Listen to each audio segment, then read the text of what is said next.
ଆପଣ କଣ ବାରମ୍ବାର ଡାକ୍ତର ପାଖକୁ ଯାଉଛନ୍ତି ଦୌଡୁଛନ୍ତି ଡାକ୍ତରଖାନା ହସ୍पिଟାଲ ଲ୍ୟାବ୍ ଟେଷ୍ଟ ଏସବୁ ପାଇଁ ବାରମ୍ବାର କରିବାକୁ ପଡୁଛି ଆପଣଙ୍କୁ ଲାଇନରେ ବି ରହିବାକୁ ପଡୁଛି ଆପଣ ବ୍ୟସ୍ତ ବିରକ୍ତ ବି ହେଉଛନ୍ତି ଘରେ ବାପା ମା ଶାଶୁ ଶ୍ୱଶୁର ହୁଏତ ଅନେଇକି ବସିଛନ୍ତି ଯେ ଗୋଟେ ନାତି କି ନାତୁଣୀ ଆସିଲେ ଖୁସି ହେବେ ଆପଣ ବି ଚାହୁଁଛନ୍ତି ହୁଏତ ବାହାଘରର ଆପଣଙ୍କର 4 ବର୍ଷ 5 ବର୍ଷ ହେଇଗଲାଣି କିନ୍ତୁ ପିଲା ଛୁଆ ଆପଣ ଦେଖିପାରୁନାହାନ୍ତି ଏବଂ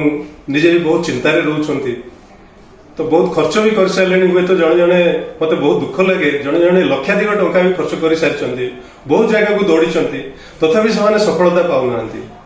ତାର କାରଣ କଣ ତ ଖାଲି ଔଷଧ କିମ୍ବା ଇଞ୍ଜେକ୍ସନ ଖାଲି ଟେଷ୍ଟ କରିଦେଲେ ଏଟା ଆମେ ସଫଳତା ପାଇବାନି କିମ୍ବା ଖାଲି ଗୋଟେ ସର୍ଜରୀ କରିଦେଲେ କିମ୍ବା IUI କିମ୍ବା IVF କରିଦେଲେ ଯେ ଆପଣ ସଫଳତା ପାଇଯିବେ ସେଇଟା ନୁହେଁ କାହିଁକି ଆଜିକାଲି ଯୁଗରେ ଯୋଉ ଇନଫର୍ଟିଲିଟି ରୋଗଟା ଯୋଉ ବଢି ବଢି ଚାଲିଛି ଯାହାକୁ ଓଡ଼ିଆରେ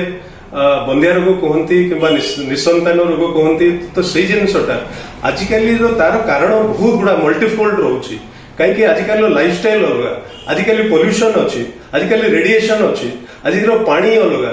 ଆଜିକାଲି ଆମେ କଂକ୍ରିଟ ଜଙ୍ଗଲରେ ରହୁଛୁ ଆପଣ ପୁଣି ଅଧିକାଂଶ ୱାର୍କିଂ ଓମେନ୍ ଅଛନ୍ତି ସେମାନଙ୍କର ଷ୍ଟ୍ରେସ୍ ଲେଭେଲ ହାଇ ରହୁଛି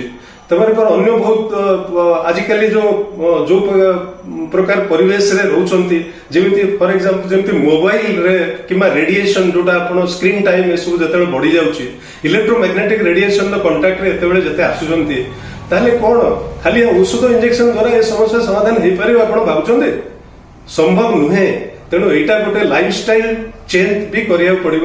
ଆଉ ତା ସାଥିରେ ଯୋଉ ମଲ୍ଟିପୁଲ ହରମୋନର ଡିଜର୍ଡର ରହୁଛି ତାକୁ ସିଙ୍ଗଲ ଔଷଧ ଇଞ୍ଜେକ୍ସନ ଦ୍ୱାରା ଠିକ କରାଯାଇ ପାରିବ ନାହିଁ ୟାକୁ ଗୋଟେ ହୋଲିଷ୍ଟିକ ଇଣ୍ଟିଗ୍ରେଟେଡ ଆପ୍ରୋଚ ଦରକାର ଆମକୁ ରୁଟ କଜ କୁ ତାର ଯିବାର ଅଛି ଦେଖିବାର ଅଛି ପ୍ରକୃତରେ ତାର କଣ ଅସୁବିଧା କଣ ପାଇଁ ସେଟା ହଉଛି ଆଉ ଏଇ କ୍ଷେତ୍ରରେ ଖାଲି